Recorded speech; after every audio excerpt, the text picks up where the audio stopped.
These 8 influencers didn't just ruin their careers, they crossed lines so insane they'll never come back from it, all in the name of content. And we're starting with possibly the most annoying streamer in existence, Natalie Reynolds. That's the only thing she cares about is her name leaving people's lips, no matter how negative it is.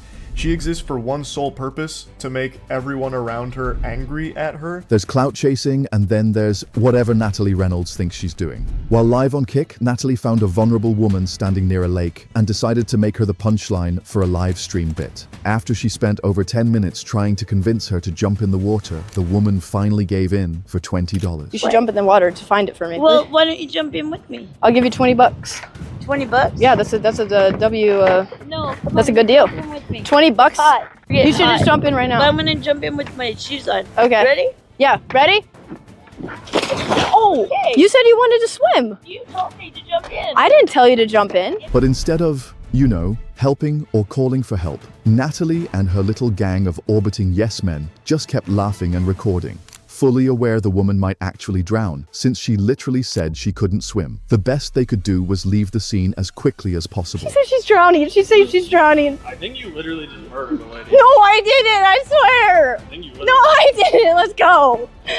Dude, she's drowning in the lake. Eventually, the woman was rescued by the fire department because someone else had the basic human decency to call 911. God, there's a fire truck. Nah, this is bad. And of course, Natalie tried to blame everyone else but herself. I did not know she was mentally ill. I thought she was just trying to have fun. I thought she was drunk or something. Wait, why is she just here though? If she's like mentally ill, does she just like roam around the like area? Even if she was mentally ill, that still doesn't justify endangering someone's life just to farm clips for your low-effort stream. But while she might walk away without facing any real consequences, the next guy got permanently banned for faking his girlfriend's death. In one of the most disgusting stunts in YouTube history, JStation uploaded a video titled, "My Girlfriend Alexia Died, Rest in Paradise." Last night we lost Alexia. Around 11 p.m. I got a call from her parents. He claimed his girlfriend Alexia had died in a car crash and even went as far as visiting a roadside memorial set up in her memory. This is actually the same road that she passed away on, guys. I'm getting so emotional just being on this road. Bro, let's just go say the final goodbye for her. Everything's gonna be okay. I don't know if I can do this. JStation appeared so emotional he could barely step out of the car to look. But that dramatic display didn't match the video he'd post 3 days later, where he couldn't stop grinning. We're doing the Ouija board challenge on my dead girlfriend. Let's smash the like button right now, guys. 1 like equals 1 prayer for Alexia, guys. Rest in peace. Because of his lack of emotion in the new video, another Canadian YouTuber, Some Ordinary Gamers, called the police to ask if anyone named Alexia Morano had recently died. No, I don't have anything by that name on the system. Nobody by that name specifically has suffered any form of death, right? No, I have an Alexia, but there's no death on that. The police confirmed that no one named Alexia had died. And after other YouTubers like Penguin Zero covered the story, Alexia came forward herself to confirm that she was still alive.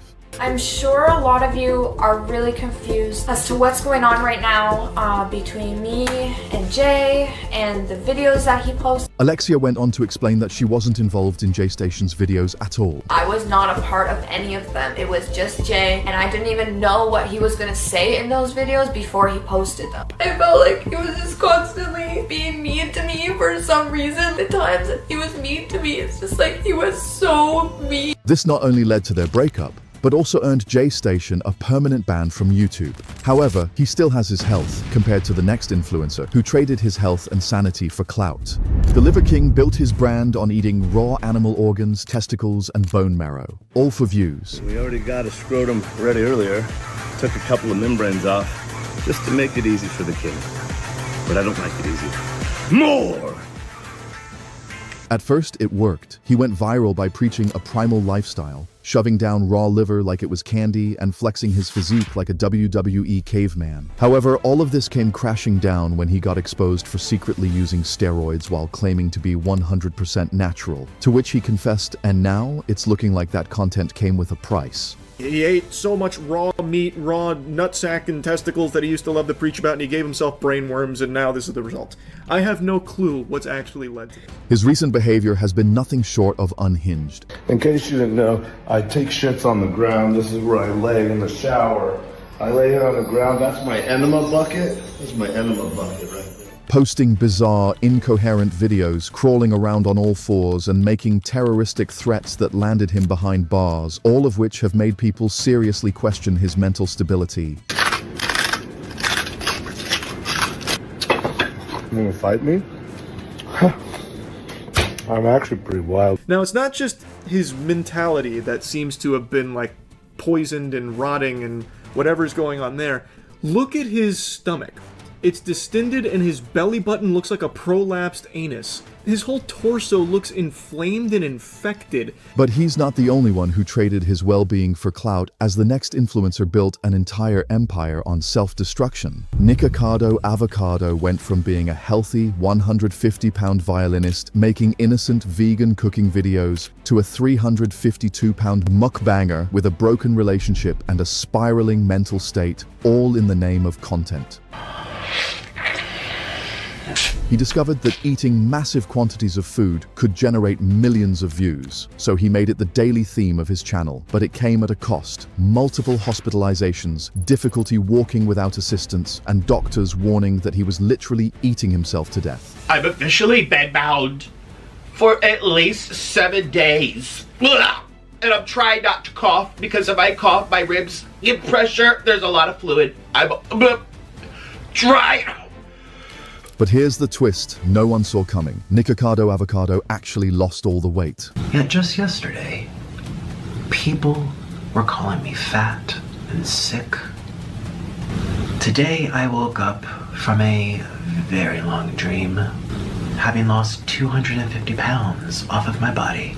Over the span of 2 years, while everyone thought he was still spiraling on camera, he was secretly dropping pounds behind the scenes. He was actually uploading pre-recorded binge-eating videos while quietly working on himself off camera. He was able to recover from it, and the damage was limited to himself. However, the same can't be said for Suspenders, whose quest for content led him to disrespect an entire culture. Suspenders isn't just annoying. He's a full-time public menace who treats real people and real places like background noise for his low-effort live streams. He went viral after visiting Japan and doing what he does best, being loud, obnoxious, and embarrassing on camera. I can't get out of here. I can't go down. He blasted music on a crowded train, ignored polite requests to stop, then flipped out when someone touched his phone to turn it down. What? Who's that? Yo, don't touch my shit. Don't touch my shit. I can't get out of here. I can't go down. When things got tense, he tried to de-escalate by accusing a local man of being racist in his own country. You're racist. I am fucking racist. You are racist, right? I am. You're racist. No. You're racist, right? He said he was racist. He said it. You see, he said he was. However, he was able to get away without getting punched, while Johnny Somali would get his teeth chipped trying to do the same thing he did. Johnny Somali made a career out of being hated. He based his content on harassing locals in foreign countries, live streaming racism, and disrespecting sacred places, all for views. I just don't get it, bro. Like, you're gonna come up to me, bro, why are you being racist to other people in other countries? Why are you bullying people in other countries? For money, for clout. I've said it many times. I don't give a I have no morals. I'm a sociopath. I don't give a It started in Japan, where he mocked locals on the subway using racial slurs. Hiroshima and Nagasaki, we destroy it because you don't know how to behave. You know Hiroshima and Nagasaki? He got confronted multiple times by people trying to caution him. You're from America? Yes. So am I. You're from America? Yeah, you're being obnoxious. What you did is something that is disrespectful for the whole Japanese community. That is why Japan is really murder mad. The Japanese don't think you are good. Apologize to the Japanese. Come on. But it only got worse. He continued harassing citizens, and at one point took a clean punch on stream. All you have to say is grab nothing. He was arrested multiple times in Japan and faced several charges. However, he still took his madness to other countries until he was finally detained in South Korea, where he's now facing serious charges and could be looking at up to 30 years in prison. His reign of chaos ended in handcuffs, but the next guy found a cheat code. Start the fight, then let your bodyguards finish it. Jack Doherty, arguably the most hated content creator breathing internet air, made a name for himself by doing obnoxious stunts, provoking people in public, and hiding behind bodyguards whenever things got too real. What?